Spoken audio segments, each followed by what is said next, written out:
graveyard of the Pacific, a treacherous nautical region within the Pacific Northwest, has claimed thousands of ill-fated ships and countless lives. The mouth of the Columbia River, where violent currents collide with the powerful tides of the Pacific Ocean, is known to be especially deadly. We begin the first of several investigations of this region in Astoria, Oregon, where the effects of this watery grave has cast a shadow of dread over this portside town. Are you gentlemen ready to enter the mysterious town of Astoria, Oregon? Sitting on the mouth of the Columbia River, many hauntings throughout the town. We are absolutely ready, sir. This just feels the right way to enter into Astoria. Spence, do you think that there are ghosts in Astoria? I know there are ghosts in Astoria. Really? Yeah, I do. I got one living in my house, actually. Absolutely. So it's a very haunted town. Right, are we gonna make it, Spence? Is this a sign? Our car just died the second we got into Astoria. There we go. Is this our first paranormal encounter? Right when I said I believe in ghosts. Gentlemen, there's one place I must warn you that we best not go, and that is the Astoria Underground. Why is that? Well, you never know what's lurking down there. A lot of sketchy things going on down there over this last century of its existence. To protect itself from the volatile flooding of the Columbia River, Astoria was built on a stilt-like system, which resulted in a town comprised almost entirely from wood. But these efforts created an unforeseen weakness when in 1922 a massive fire ravaged the town to the ground. During reconstruction, the foundation was reconstituted out of cement and cinder block, creating the Astoria Underground, an intricate network of tunnels which spans the underbelly of the city. Gentlemen, we have arrived at your destination, the Liberty Theater. Wow, look at this place. Wow. Located in the downtown section of Astoria, the Liberty Theater was birthed out of the fire of 1922. And located deep within the basement is one of our access points to the highly charged and dangerous Astoria Underground.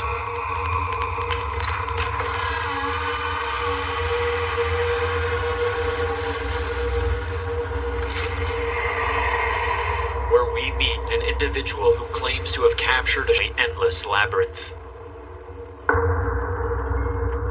Ross, how you doing? Nice to meet you. Now, is it my understanding that you're one of the few people that's actually been in the underground? That is correct. How do you access the underground from the Liberty Theater? We're right over there. That's the door. Yep. You captured something on camera. That's pretty chilling. What is it? Well, I was over here filming with my team. So you haven't even made it into the underground yet? No. We're just right out here. I didn't notice that there was something standing next to me, and you can see it in the video. But then all of a sudden, a dark mass darts right in front of me. All of a sudden, that door opened and slammed shut. We went chasing after it. And as soon as we got into the underground, all of a sudden this knocking started happening. And we'd get closer and closer to it, and then it would stop. And then once it'd pick up again, it's somewhere else. So it was like playing cat and mouse with this thing. Did you make it through the entire underground section of the Liberty? I would probably say about a good 30% of it. What do you think would or could have happened if you came into contact with this black mass? I'm not sure. Though Ross and his team only covered about 30% of the Liberty Theater's underground, once we fully investigate the entire space, we wonder how the entity he documented will present itself to us. And to better understand who or what is haunting the underground, we need to consider the source may stem from a dark chapter in Astoria's past, and the victims of one man in particular. Astoria, it saw Shanghaiing at its worst. Bunko Kelly, one of the worst crimps in the Shanghaiing history, worked in the underground. Bunko Kelly would basically kidnap these people, collect the blood money from kidnapped sailors, and deliver them to their enslavers. Yeah. Pure God. evil.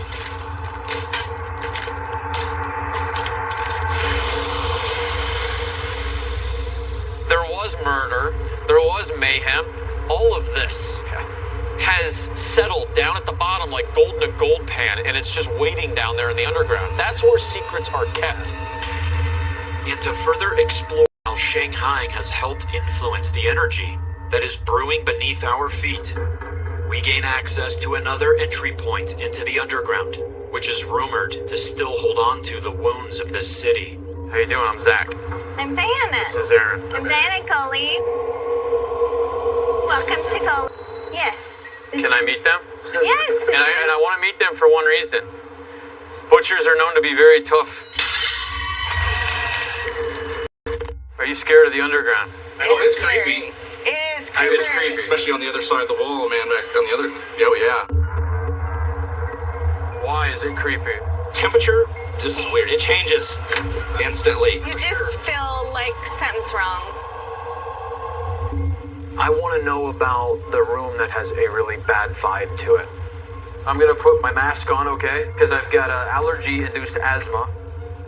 Have you ever been down here? And be honest, have you ever been affected?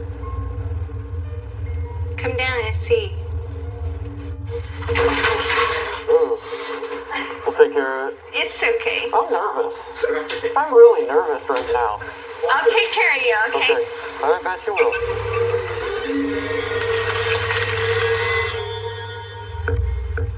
Check it out. Come on, guys. You're not anywhere yet. So the entrance in the underground is through there? Yes. Okay. Are you scared? No, not scared, but If you really are chasing paranormal, you have to look at this. Come on. No, you'll like it. oh my gosh. This is Texas Chainsaw Massacre stuff right here. There's the chains that people get hung on right there. This isn't the ghost room, though. What is the ghost room? You're not even close. Don't touch anything as we go through here. What? It can kill you. This doesn't feel right. There is not good vibes in here at all. If you can imagine 1922, the Chinese, really, they did most of the building for Astoria. They were forced to live down here in the basement of buildings. There's bad vibes in here. Come in.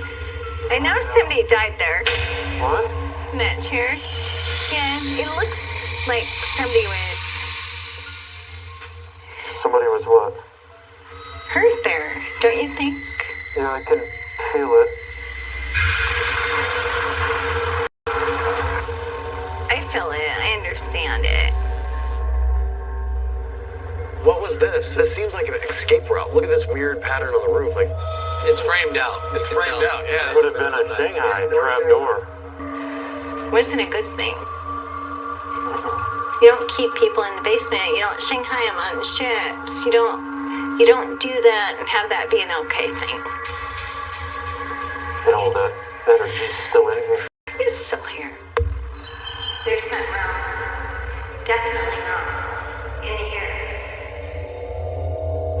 So getting my first impressions of the underground, she was accurate in saying somebody was killed in that room. That's what I feel. And I know that. You know, it's just what I know. Right. She's kept coaxing you. Come on, let me show you this. Come on, you're gonna love it. I think she's affected. It is really negative down here. It's like it's completely awful. There's something wrong here. Can you guys hear me? Whatever's causing the curse is in the underground. I'm so scared.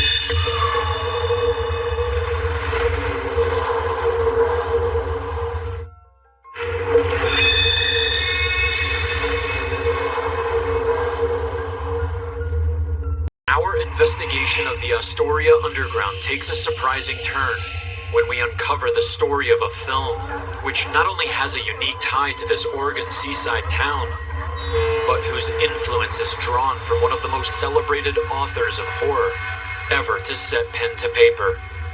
We already know Astoria is a mysterious town. One of the movies that was recently filmed here, I think like 10 years ago, was Cthulhu. Wasn't that the one where the guy gets part of some scary cold story? Yeah, Deadly Cultist. And Cthulhu is a short story by H.P. Lovecraft. But here's the thing, the mysteries of H.P. Lovecraft circle back here again. He wrote this short story called The Shadow of Innsmouth. But the writer of Cthulhu that filmed here obviously used elements of H.P. Lovecraft and put it into their script. When he was here scouting locations, he went back to Portland and met this Magister Templi of the Church of Satan. He was telling the writer things that happened down in the tunnels that this writer already wrote about for the movie that he thought was fictional. So there's no telling what is in the underground and what we're gonna face. As we set out to understand these parallels and how they may provide insight to the dangers that lie within the underground, we contact the writer of the film Cthulhu to discuss the Pandora's box, which we're about to open. It's like it won't allow us to connect. When suddenly it appears There's the noise. All of a sudden, out of nowhere. Right? Grant, how you doing? Good. You speak at last. I know. That took some doing. The ghost in the machine got in our way for quite a while. Yes, it did. An article came about Cthulhu and the experiences that you had making this film, and you met a Magister Templi. Diabolus Rex. I met him at the very first reading of the script. A very serious Satanist, is the child of Satanists. Grew up in a house in Astoria. He told me that his bedroom opened onto the tunnels. He was interested in the project because he felt that the resonances between Astoria itself and the town of Innsmouth in Lovecraft's work were mysterious and compelling, and he said that we were kind of opening a door between the world of the occult and the quotidian by doing this work, and he was interested in it. As Grant and his team filmed in Astoria, the crew experienced some unforeseen misfortune as strange parallels to H.P. Lovecraft's work began to emerge. And this may prove a curse transcended Grant's fictional work, which affected him in a very real way. Definitely, if there was a curse, we were under it. The movie bankrupted me and destroyed my reputation and forced me to live for a decade in Mexico to recuperate my sanity. At the very end of the shooting, in March of 2006, just the cameraman and the director got in a car and went around and just did pickup shots all around Astoria. They went up onto the hill where that tower is, overlooking Astoria. At the top of the tower is Diabolus Rex. What? Oh my God.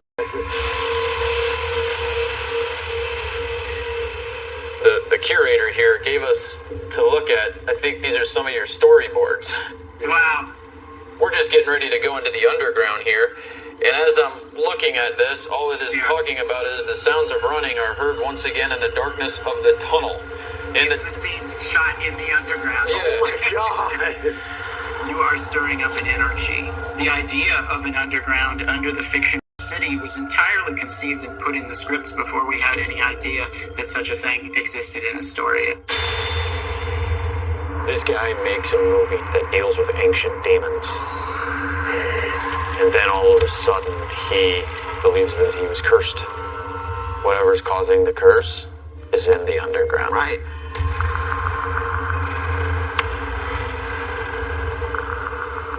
As we are preparing for our investigation, it seems as though strange phenomena continues to occur. Are these events tied to of the underground? Come on, hurry up. You got it? Yeah. My assistant, Bacon, and Dakota, they were just bringing the gear down, and now they're stuck in the elevator. Can you guys hear me? Where are you stuck at? You can hear them talking. So they just called for help on the phone. Are you guys alright?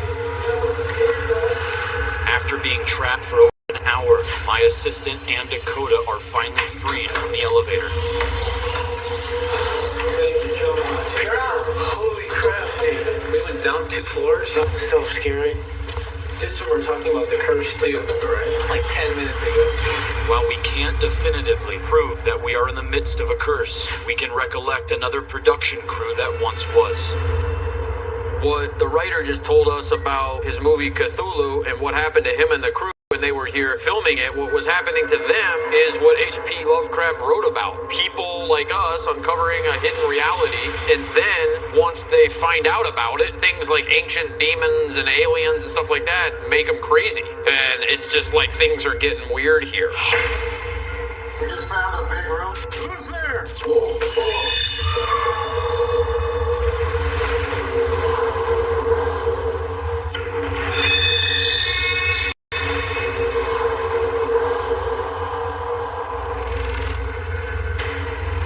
We are walking downtown Astoria right now. The fog is starting to roll back in. It's dark, it's gloomy. Perfect. But none of that matters, because where we're going, we're not going to see anybody. We're not going to hear anybody. We're not going to breathe fresh air. We are going underground right now. Aaron and Billy will be investigating a separate underground section from where Jay and I will be. Their access point is underneath the butcher shop where a very evil entity resides. Jay and I are targeting 2 square blocks of underground, which we will enter from the Liberty Theater access point. Jay and I will also be wearing protective suits and respirators, because this particular section of the underground contains dangerous contaminants. You know, it's crazy that you've never been down here.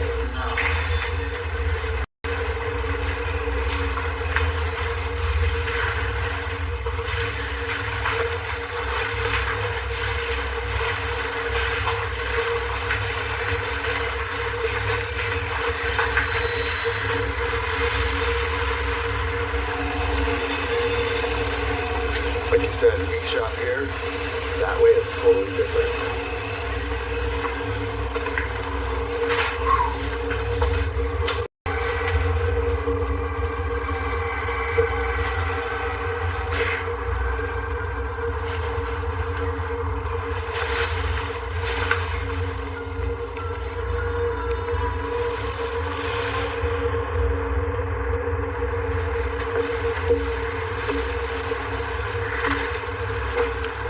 We just found a big room in the underground. We're gonna walk over, see how far this goes. Jay, stick close. Hello?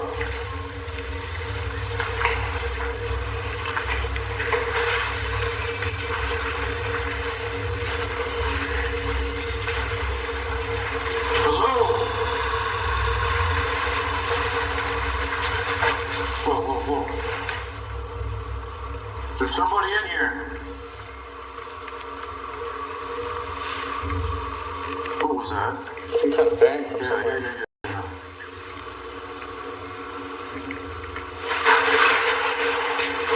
Alright, we heard a door open, now we're hearing bangs all around us. One just went down here. Someone down there?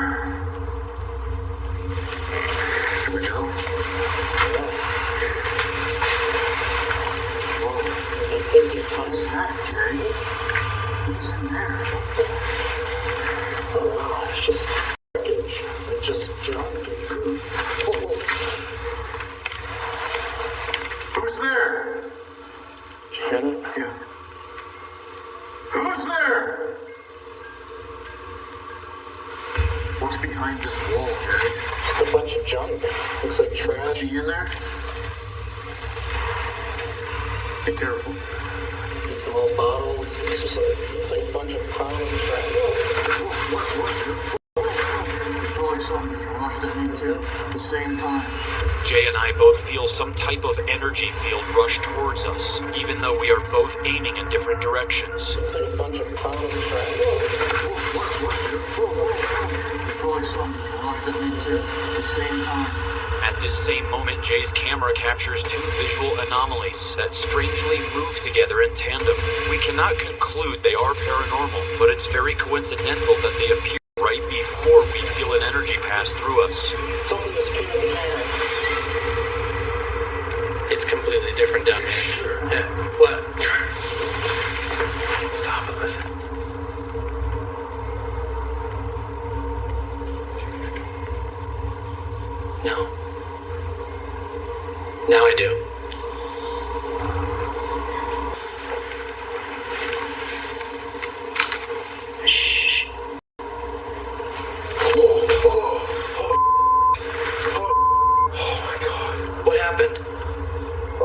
sounds so stupid. What happened? I'm on such high alert right now. I get swooped and this bug just sit past my ear and I lost it, dude. I was like, oh, you know, like it was that little weird thing they do, like right by me, and it's just like, oh my god. Oh, it wasn't even paranormal. That's how scary it was. Okay. Did it go right in your ear? It just went past my ear, like. That's still scary. To go, oh. That's still scary though. But then you realize it's a bug. Oh my god, bro. That's still scary though. But then you realize it's a bug. Oh, Bug. oh my god, bro. That was a warning. What happened? You heard a bug? I got freaked out. We're laughing, having a good time, and then that bam! Right. Like, hey, don't for Somebody died here? Come here. Show yourself.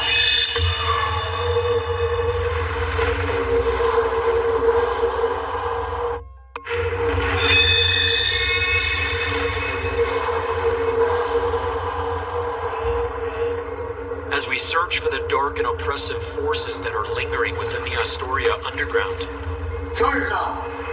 I decide to use an old-fashioned disposable camera to see if I can capture a visual of this shadow figure that we were shown evidence of earlier.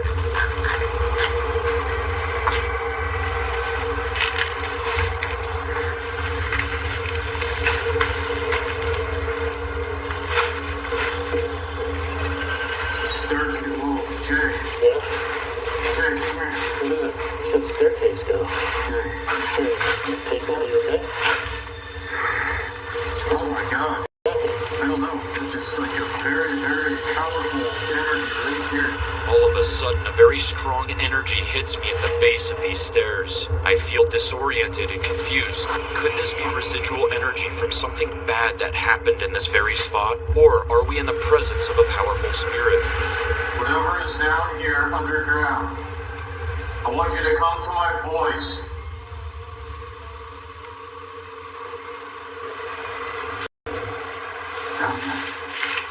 I want you to come to my voice.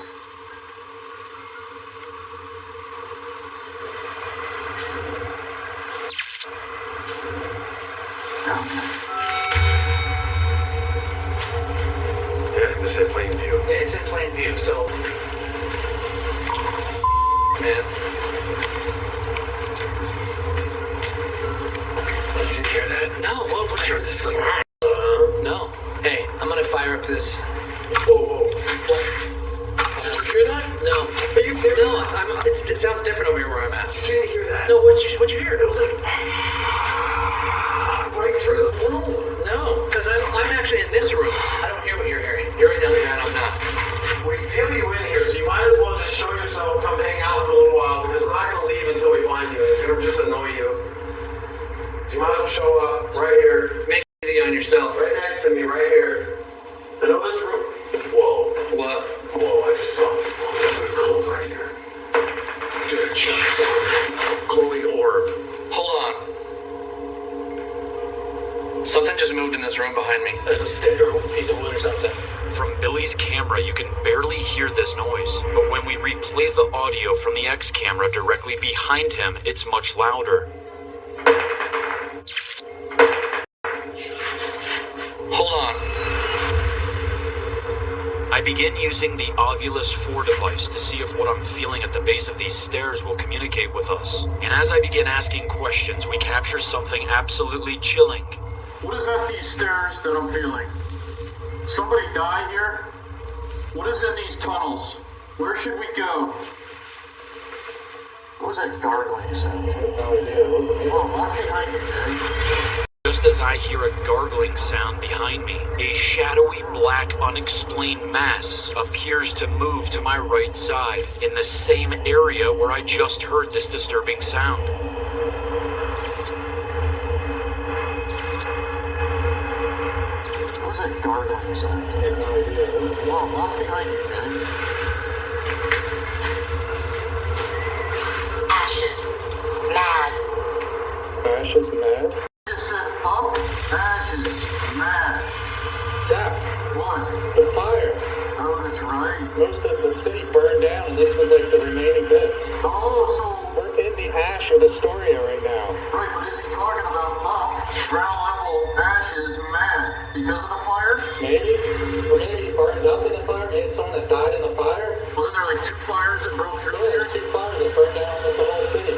On December 8th, 1922, the fatal Astoria fire ripped through this downtown area, destroying as many as 30 blocks. Could this be a forgotten spirit who fell victim to that fiery blaze? We're coming back. What is coming towards us?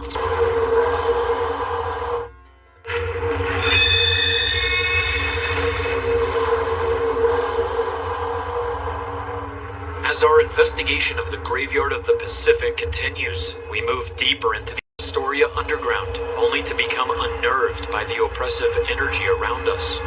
The feeling in here is just, it's so scary. And like, you hear these noises or you bump into something even if it's not paranormal and you're just, you know? I know. But it's not that the noises are so scary, it's the feeling in this room. It's the feeling. We're coming back.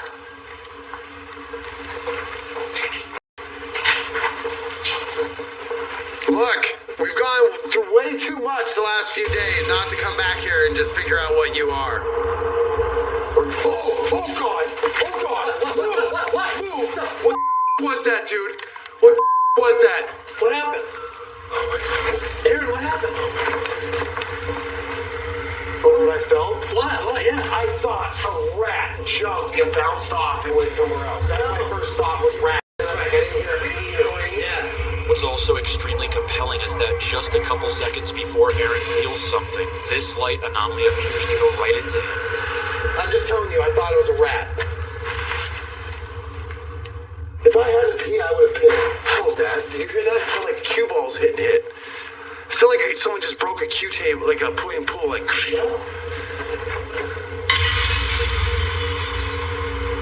Literally like a giant maze down. Jay and I have no idea that we just captured a black mass, as it manifested literally on me. However, the feelings down here are numbing. It's hard to speak. We are not in any comfortable world to us whatsoever. What do you mean by up ash is mad? Are you a victim of the fire? Is that what you mean by up, above ground, the fire? Are you mad at the city burned? Can you talk into this? Got a really cold gust of wind just came through. Whoa, what the hell was that? God, do you feel that? It's ice cold. It's blowing right through here now. Yeah, oh my God, feel this, Jay. I can feel it. Is that you? What is coming? What is coming towards us? Upon immediate review, we receive a threatening command. Those like fight me. Yeah, I hear that.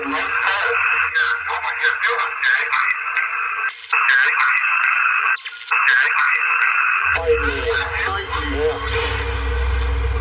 We're so low in the ground. Oh.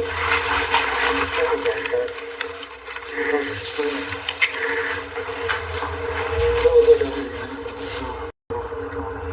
All of a sudden, both Jay and I hear a blood-curdling scream that travels through the tunnels, and it's captured even louder on the X camera behind us. Here's the enhanced audio.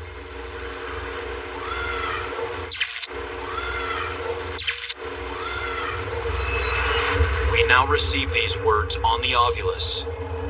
Give us a message. What did that scream mean? Empath. No. God. Release. He said, what did that scream mean? Empath. No.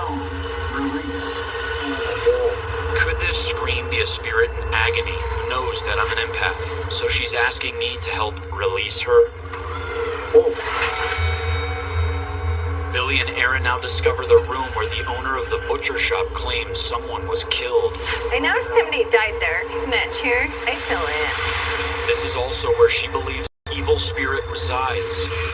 It is really negative down here. This Bluetooth speakers connected to my phone. It also has a microphone, which allows hands-free talking. We're gonna call my phone from Aaron's phone, from way at the front of the building.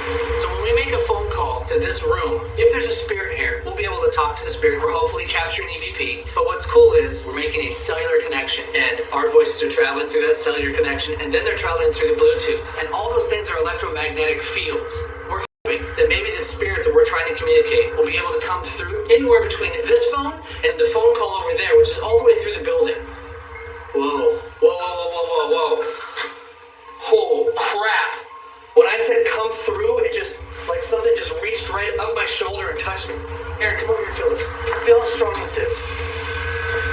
Ooh, my arm's frozen right now. Just as Billy is interrupted by a strong energy, look what happens to the tri-field meter. Feel how strong this is.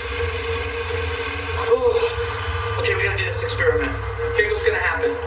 By making a connection between the two cell phones, we have the cellular lines which send electromagnetic fields along with the Bluetooth. There it is again. It's just like, go like this on me. What the hell? Jare, you hear me? We can talk back. Oh my God!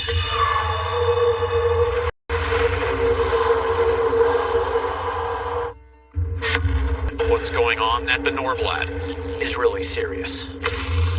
I immediately felt something negative. I knew there was a demon down there. I felt it starting to attack my spine. The pain was unbelievable. Is it down here now? Yeah, it's right over there in the corner. This one's especially nasty.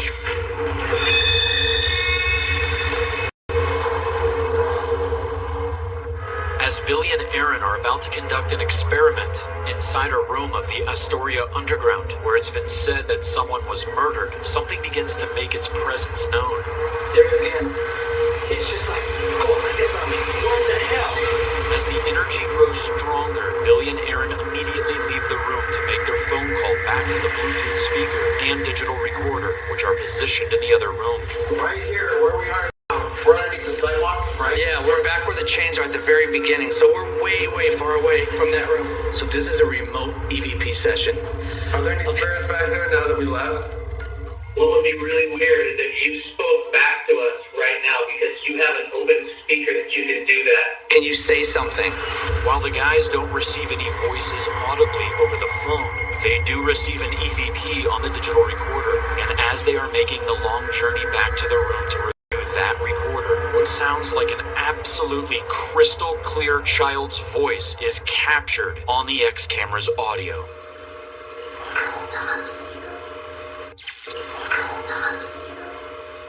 This sounds like a female or child saying, "Talk to you."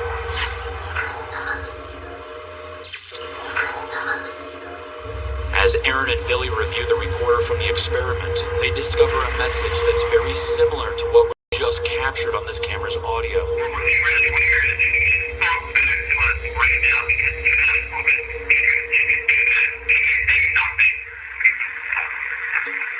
We can talk back! Oh my God! Did you hear it?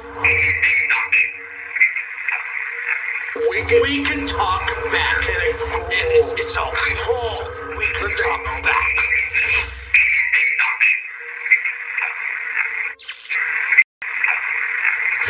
Yeah. Oh my God! It worked. Oh, it totally worked.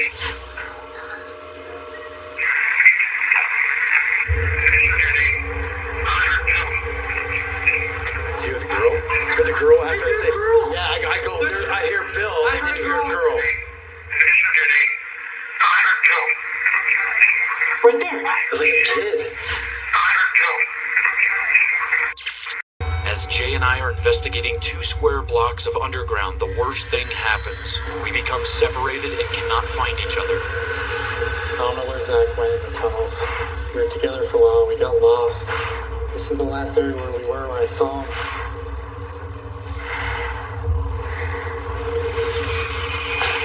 Jay! Jay! Jay! Jay, do you hear me? Where are you?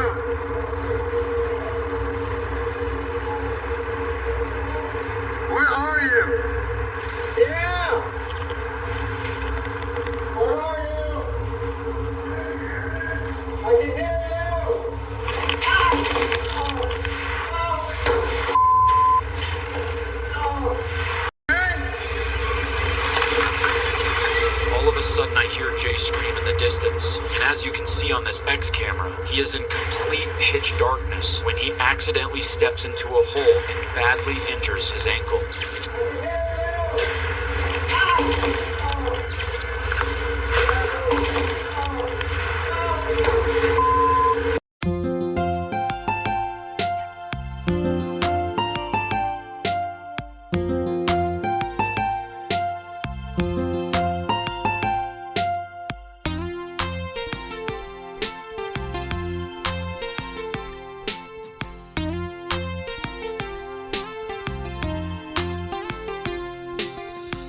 যারে আমি এত ভালোবাসি সে তো বোঝে না এই মন।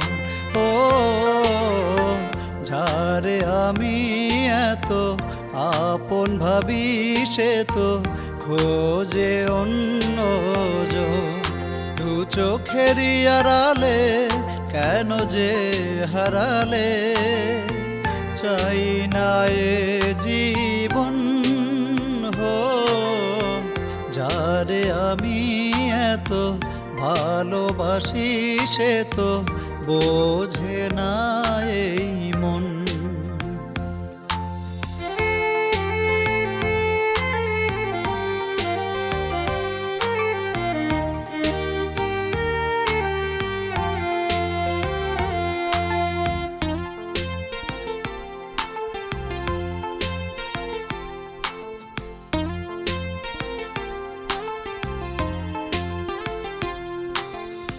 স্বপ্ন তুমি ছিলে আমার, ছিলে কত আপনজন। বেঁচে থেকে লাভ কি বলো, যদি তোমার না পাই মন। দু চোখেরই আড়ালে কেন যে হারালে, চাই না এ জীবন। যারে আমি এত ভালোবাসি সে তো বোঝে না এই মন।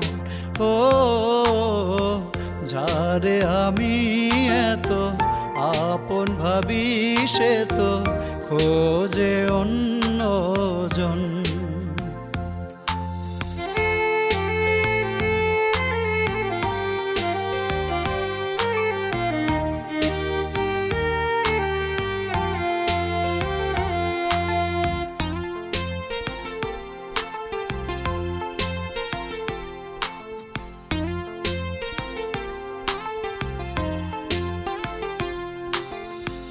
মনটা ভেঙে কেন গেলে, এলো মেলো হলো জীবন। হৃদয় জুড়ে ছিলে তুমি, সেই হৃদয় আজ রক্ত ক্ষরণ।